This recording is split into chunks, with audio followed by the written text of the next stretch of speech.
What is up, you guys? Welcome back to my channel, and if you're new here, just welcome. My name is Gemma Jade, but today we are going to be discussing a possible real immortal vampire in England.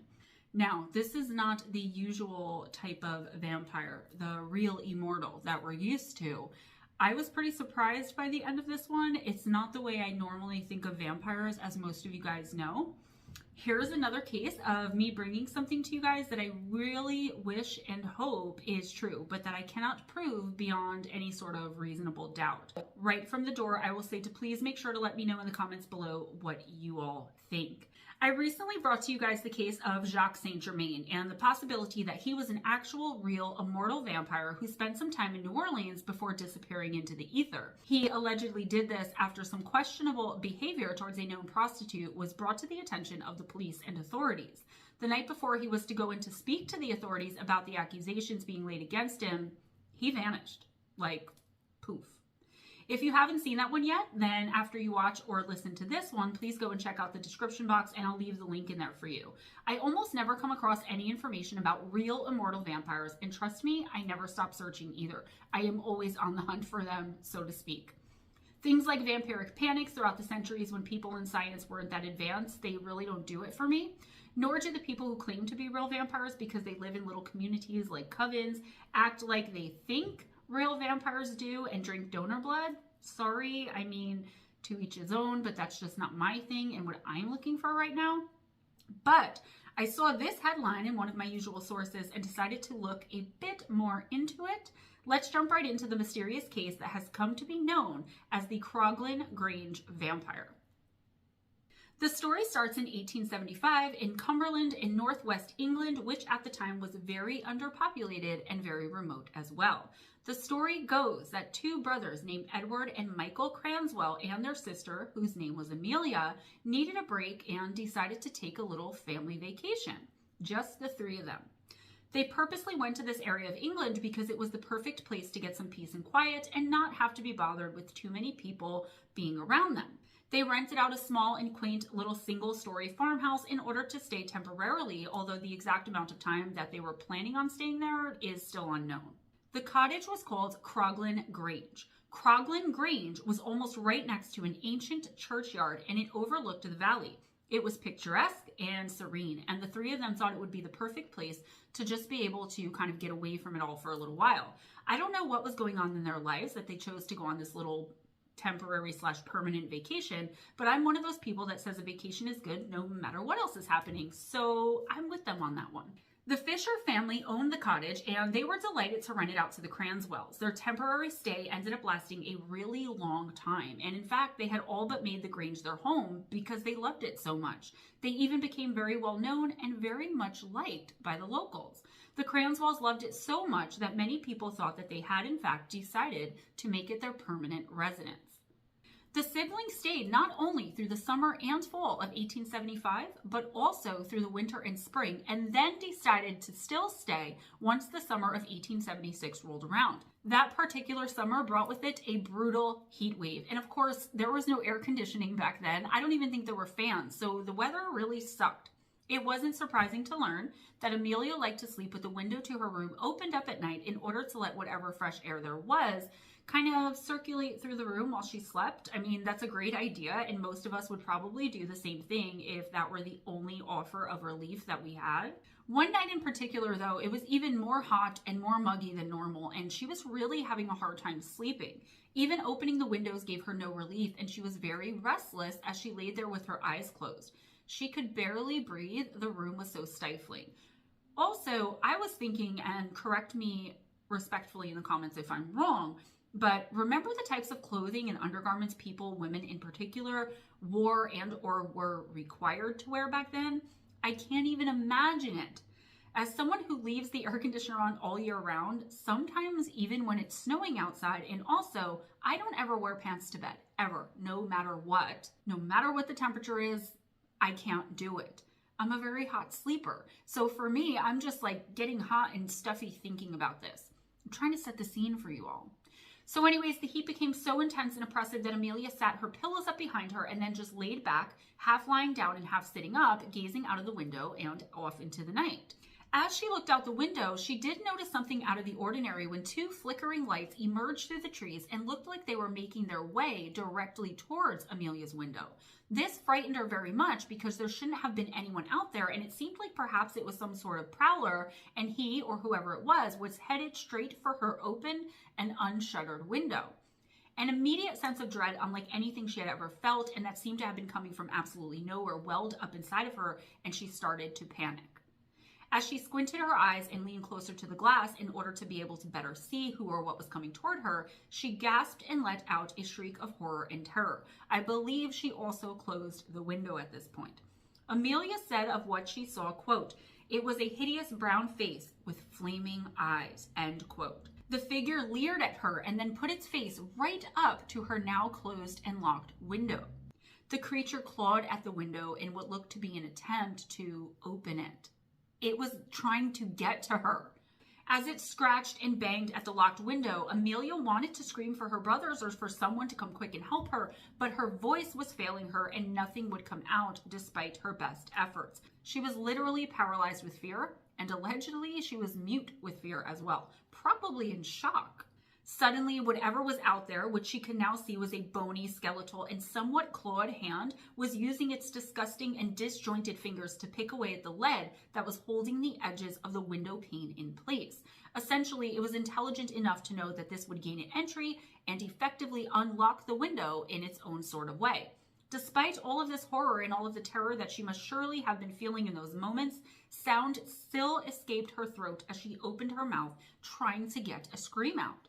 She could only sit there and cower in fear, though, as an entity, a darkened and hulking shadow of a beast, came floating into her room through the now unlocked and open window and made a motion as though it were going to scoop her up in its arms.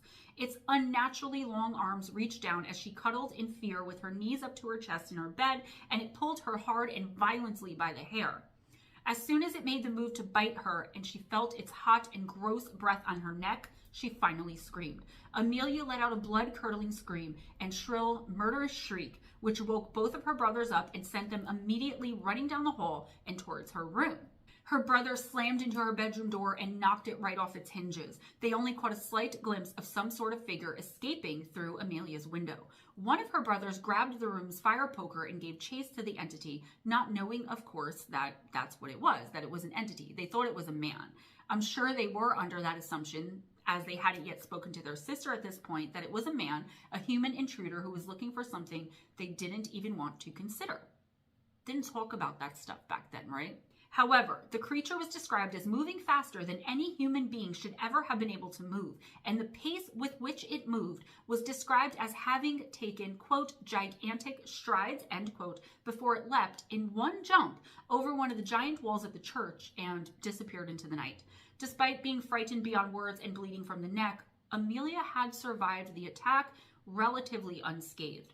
She randomly came up with this idea that her attacker had been some lunatic who had somehow escaped from some asylum somewhere, maybe nearby. She and her brothers all agreed, assumed, and came to the conclusion that it was some sort of psychotic mad beast of a man. But they did believe at that point that it was a human man. I mean, I guess that made more sense than it having been an actual vampire out looking to drain her blood. Like, nobody immediately goes there, right? Even though I believe a lot of the time they should, but whatevs. This attack on Amelia was enough that the brothers decided that they should finally leave the little village they had come to know and love so much. They thought of it as home, but after her frightening ordeal, Amelia didn't argue with them. She wanted to go too. She was terrified to be anywhere near the Grange. The three of them still wanted to enjoy a vacation, of course, duh. And so they decided to head to Switzerland for an undetermined amount of time. They planned on this being a very long-term hiatus as well. Why they would continue to travel to unknown lands and not just go home at that point is something that's far beyond me, but that's what they did. Like, I would be like, forget vacation. I want to go home to my comfortable bed, but I don't know what their home life was like. I don't know how old they are, so it is what it is. They ended up staying in Switzerland until the next fall rolled around. Then they returned to the exact same cottage in Croglin, Grange, where they had stayed for so long before and where Amelia had been attacked. They thought they were prepared this time, though, for anyone who was possibly looking for some trouble or to try and trespass on the land that they were renting there. They weren't taking any chances. The brothers now slept in a room directly across from where Amelia would be staying instead of much further down the hall. And some sources even say she had originally been in her own set of apartments, but I'm not sure on that little detail there. They were much closer to her this time. That's what I'm sure of. Both of her brothers kept loaded pistols at the ready, even when they were asleep, or I really should say probably especially when they were getting ready to sleep, and they made sure as well to help Amelia lock and shutter her windows at night. For a while, it seemed as though there would be no late-night intruders of any kind, and the three siblings quickly returned to business as usual and their otherwise ordinary lives while they're living at the Grange. But this didn't last, and late one night, right after winter had passed and the first hint of spring started to fill the air, it happened again. One evening, Amelia woke up to the sounds of the same scraping and scratching, sort of clawing sound at her window. She immediately recognized the noises for what they were and didn't know if it was a blessing or a curse that the window was properly shuttered and hiding the image of what was surely now just lurking beyond them. Though she definitely knew better somewhere deep inside, she decided to try and convince herself that it was just some random animal when she stood up on the top of the bed in order to peek out of the very small area of the top of the window where there was no shutter coverage. So the shutters, sometimes they don't, I guess back then they didn't cover the whole window. So she was trying to peek in that little tiny space. What she saw must have been heart-stoppingly frightening because it was that same shriveled, grotesque figure hunched over and trying again to get into the room the same exact way it had done the last time. Its eyes still reminded her of burning embers of a fire, and she immediately screamed this time. Her brothers immediately came running once again into her room. This time they were much faster than they had been able to be the last time, and this time they both had their loaded pistols at the ready. The story goes that they both took aim and fired, and one of the many bullets managed to hit the creature in its leg, but it was still moving at somewhat superhuman speeds.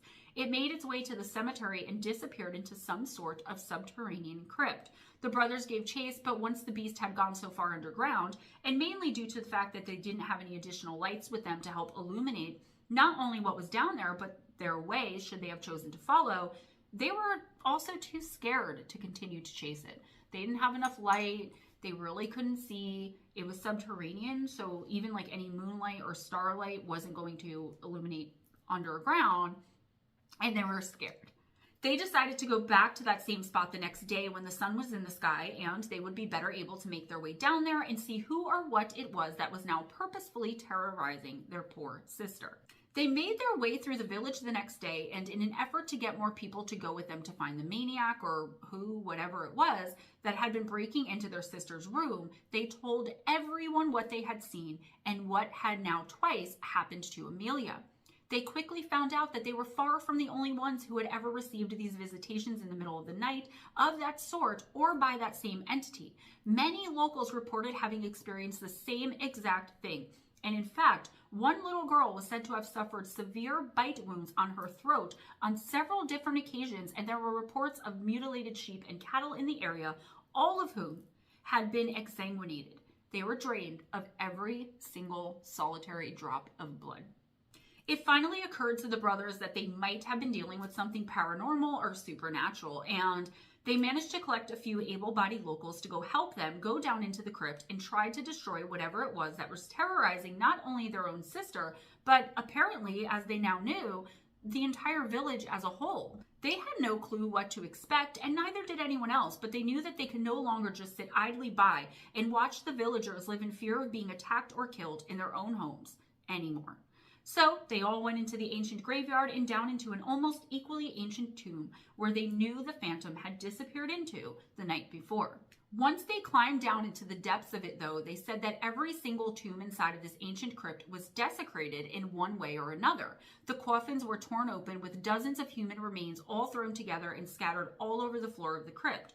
The floor was stone, and there wasn't anywhere to step without stepping on some remains of someone long ago deceased. However, there was one tomb, and one tomb only, that was still completely intact. This one, while a little dirty and maybe a bit disheveled from years of being down there as well, seemed all but abandoned. The townspeople and Amelia's brothers decided to open it up, and within they claimed to have found the exact man/creature that had been tormenting the village and terrorizing dear Amelia in her room at night. This corpse had a fresh bullet hole in its leg, which seemed to have come from the night before when it had been shot by one of the brothers. The body was there, but it seemed to be in some sort of trance. Had the eyes been closed, it simply would have seemed as though it were asleep. Recognizing the creature for what it was, a real immortal vampire, the brothers burned it right there. In that moment, they evacuated the tomb and burned everything inside, with the terrifying creature still lying there, perfectly still, yet undead, only but in a mere trance or stupor. This is said to have ended the reign of the Croglin Grange vampire once and for all. And so it did. Now, where did this story come from? A man who was well known for writing terrifying penny dreadfuls, an author named Augustus Hare, who was a writer who traveled the English countryside and took his ideas from the people and their stories there. However, he openly admitted the things that he wrote were mere fiction, except for when it came to the Croglin Grange vampire. He presented that work as nonfiction and claimed he first heard the tale from the owner of the Grange when it was all said to have happened, Captain Edward Fisher Roe. Hare first published it as a part of his 6-volume autobiography, which was printed in the 1890s, entitled The Story of My Life. It was in a section of its own under its own title, The Beast of Croglin Grange. He claimed that Fisher Roe's family had owned the Grange for centuries, and that he recounted the story to him in 1874. Now, there was never any proof or evidence presented, and the witnesses were either unwilling to discuss it, deceased, or otherwise scattered to the wind when Hare first started trying to verify the account. This doesn't make it untrue though, guys, because as I always say, sometimes there is just no way to verify something like this. Even if there had been witnesses, that isn't factual evidence. Someone's word, a witness, an eyewitness, earwitness, doesn't matter. It's not factual evidence. It's what someone's saying happened. People lie. They also tell the truth. There are many skeptics who still to this day attack many details of the story, and there are just as many people who are vehement about it really having happened. I myself, I'm not so sure what to believe. I mean, why would Hare only present this one thing as having really happened when he was a well-known author who wrote countless fictional tales somewhat like this one, both before and after he published the story about the Croglin Grange vampire? Like, why only this? I'm sure his mind could have created something much more terrifying to go around telling everyone is true. That's what makes me think it's real. At the very least, we know that Hare truly believed that it happened. I don't know if I want to believe that this is what vampires are though, but maybe it's just like this for some people, right? For some people who are turned into or become vampires. I don't know and can't even begin to imagine who or what decides who gets to be beautiful, wealthy, and immortal, while others end up being like the thing from Croglin Grange. I would like to keep my image of the vampire immortals intact, and as it stands now that they're lovely and beautiful but deadly, should you not be what they're looking for as a companion anyway. I don't worry about such things and still wait for the night when my vampire will come and whisk me away into my immortality and power.